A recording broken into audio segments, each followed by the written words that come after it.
उन्हाळा सुरू झाला की पाडाला लोंबणाऱ्या कैऱ्या दिसू लागतात.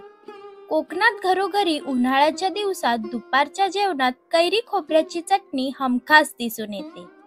चला तर मग आज बनवूया कैरी खोबऱ्याची चटणी. त्यासाठी एका मिक्सरच्या भांड्यात 1 कप खवलेलं ओलं खोबरं घ्यावं. त्यात अर्धा कप कैरीचे साल काढलेले तुकडे घ्यावे. 1 ते 2 हिरव्या मिरच्या, अर्धा इंच आलं, 3 ते 4 लसूण पाकळ्या, थोडी कोथिंबीर, चवीनुसार मीठ व गरजेनुसार पाणी घालावे.